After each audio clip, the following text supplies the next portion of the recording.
Hey everyone, welcome back to Solar Repowered. I'm Cesar Barbosa. It's Friday, December 5th, and while most people are easing back into the work after the holiday week, we've got some real things to talk about.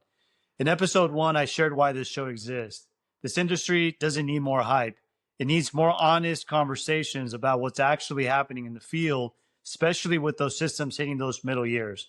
So today we're going to go deeper in that subject. What's really happening around year 10 and what owners keep missing and what the data is actually showing us.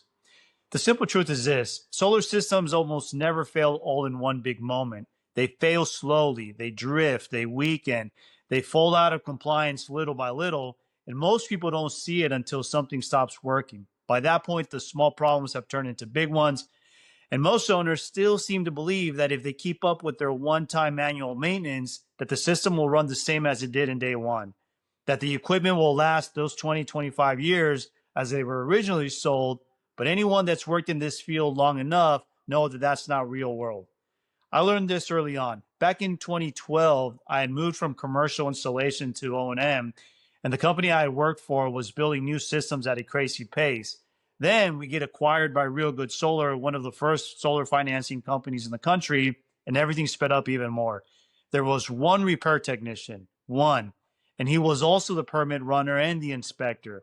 One guy trying to support a company with about 30 installers. He started drowning in offline systems and customer calls. And so my introduction to O&M was spending a full week trying to build out a schedule for the following 3 months.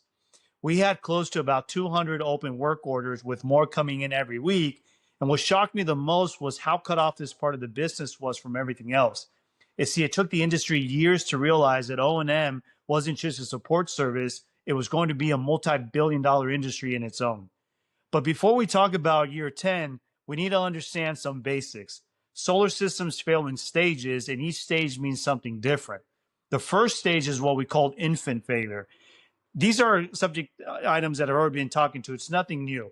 But the first couple of years, we start seeing that things are popping up because of bad installation, rushed installation, engineer that should have been passed, basically something that was wrong from day one.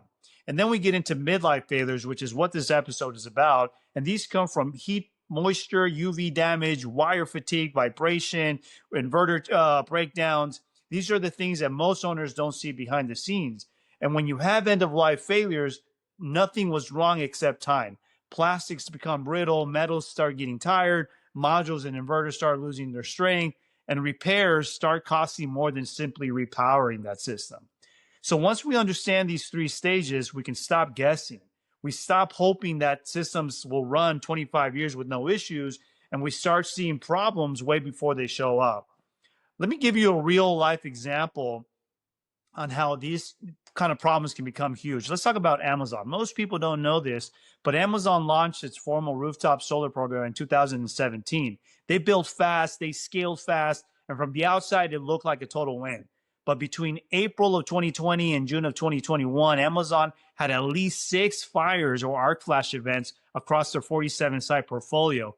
And because of these issues, Amazon had to turn off their entire US solar portfolio. Every site offline, inspected, repaired, and then eventually turned back on. Millions of dollars worth of losses of production and retrofit work for many years. I know because I was part of one of those repair outfits. But here's the point. The problem with those wasn't the solar itself. It was bad workmanship. It was rushed installations and weak designs, and then some missing maintenance programs. See, solar isn't a long-term asset that you should set and forget it. I think we all know that by now. The reality is that when you're scaling systems and portfolios that fast, something's about to break. And so the point is that if Amazon can have these types of issues and they had to take a pause to understand what was happening under the surface, every owner should be asking themselves the same question. What is happening on my system that I cannot see yet? And this just isn't a problem for asset owners. I've had a few conversations with EPCs this week, and you can start seeing a real split in the market. There are EPCs who understand PPAs, tax credits, depreciation, and how to acquire sites and see the real opportunities that other people can't see. Some of them are structuring 6-year PPAs, stacking them with NEM1 agreements like we have here in California, and those deals are penciling in quick. If you can have the cash, know how to propose these systems or these deals, it's a winner. But not everyone can do that. There are some EPCs who only know how to build and they don't understand the tax strategy or financing and are not going to be able to compete in this space. They're leaving massive value on the table because they can't connect the technical health of an aging system with the financial upside of owning it and repowering it. So when we talk about aging systems, we're not just talking about repairs, we're talking about opportunity, but only for the people who understand both sides of the game. But let's go back a little bit for the on the topic of midlife failure and what actually that looks like in the field. See, the middle years are where most owners get surprised because this is when all of the shortcuts from construction start revealing themselves. Cheap connectors, loose terminations, rush wiring, bad layouts, parts selected to win low bid instead of building a lasting system. It all starts to show up around year 10. And most of the risks we see at this stage are not loud or dramatic. They start slow, the quiet problems under the hood, maybe the ground faults that keep coming back, a string that drops out once in a while and nobody understands why, a combiner box that's taking in moisture, wire overheating on hot days, things that seem small at first, but eventually take the whole system offline. This is why basic O&M plan is not enough for older systems. You need someone who has been in the field, someone who knows what these warning signs mean, someone who can tell you the difference between a minor issue and the start of a major failure.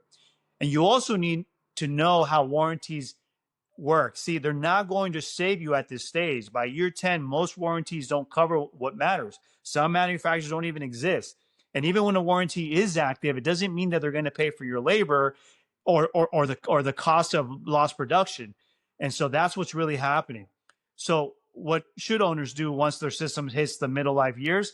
Well, the first thing is get a real condition check, not a drive-by, not an annual preventative maintenance inspection, a real inspection by someone who has removed, repaired, and repowered systems. Someone who can tell you whether your wiring still has life, whether your combiner boxes are sealed, whether your racking is wearing out, whether your inverters are worth saving or they should be replaced.